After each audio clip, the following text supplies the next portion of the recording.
আসসালামু আলাইকুম। আপনারা কেমন আছেন? আশা করি ভালো আছেন। তো আজকে কোনো রেসিপি নিয়ে আপনাদের মাঝে হাজির হয়নি। আজকে কাজ করব আর শুধু আপনাদের সাথে কিছু কথা শেয়ার করব।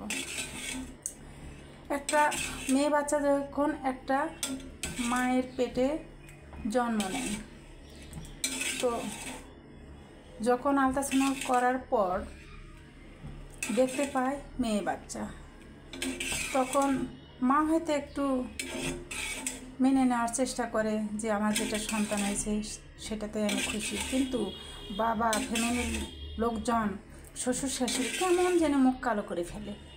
এটা কি ঠিক বলেন? মেয়ে বাচ্চার কি অপরাধ ছিল যে দুনিয়াতে আসাটা তাদের অপরাধ? দুনিয়াতে আসার কোনো অধিকার নাই। আল্লাহ ভালোবাসে বিধান দুনিয়াতে মেয়ে বাচ্চাকে দিয়েছে, আর মেয়ে বাচ্চার ওপর কতটা আল্লাহ রহমত আছে সেটা কি কেউ জানে?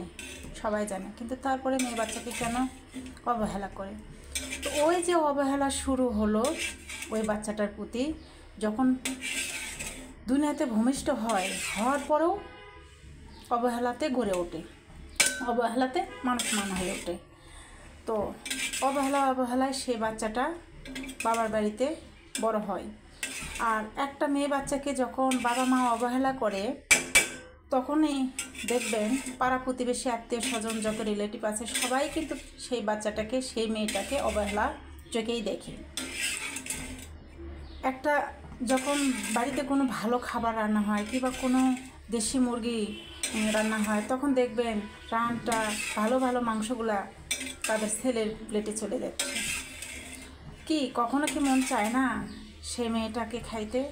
কখনো কি মনটা চায় না বাবা মার আদর নিতে? কখনো কি চায় না বাবা মা তাকে ভালোবাসবে? কেন তাকে অবহেলা করে সবাই? কিসের জন্য?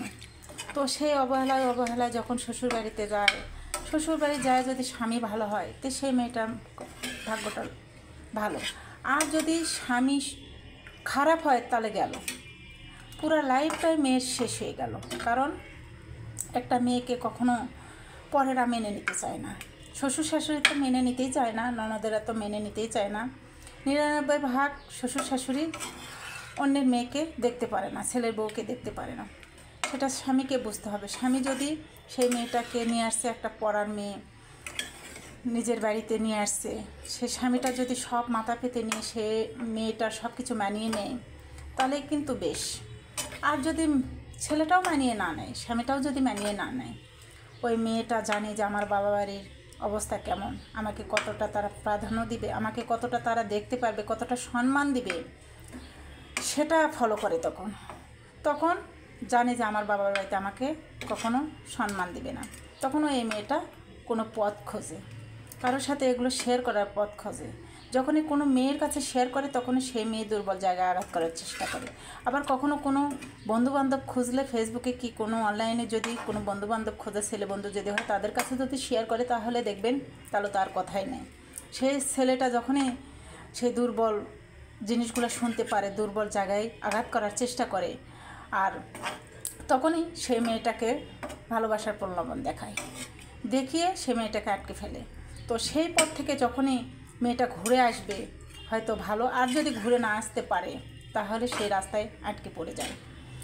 তখন এই মেয়েরা হয় ডিভোর্স দিয়ে স্বামীর ঘর ছাড়তে বাধ্য হয়, পালিয়ে যেতে বাধ্য হয়, আর সে মেয়েটা তখনই লাইফটা নষ্ট হয়ে যায়, সংসার নষ্ট হয়ে যায়। আর যদি কোনো বাচ্চা কাচ্চা থাকে, তাহলে দেখবেন সেই মেয়েটার তো হয়তো অন্যের ঘরে হয়তো সুখী হতে পারবে, কিন্তু সেই বাচ্চাটার লাইফটা নষ্ট।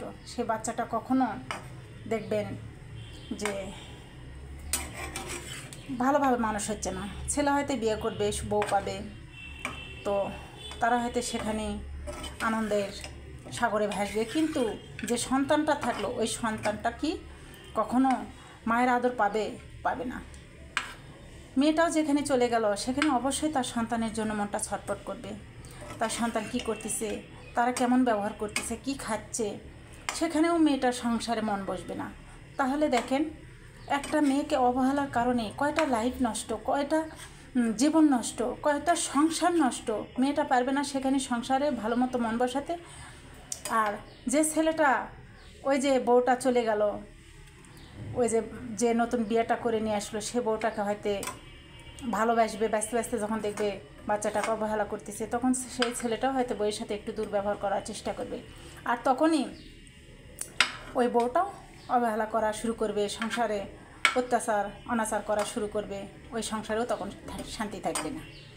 তো যদি আমার কথাগুলো ভালো লাগে, আমার কথাগুলো যদি অরিজিনাল কথা হয়, যদি এই কথাগুলো আজকাল সমাজে চলতেছে যদি ভালো লাগে, অবশ্যই আপনারা কমেন্ট করে জানাবেন, আর বেশি বেশি ভিডিওটা শেয়ার করে সবাইকে দেওয়ার চেষ্টা করবেন।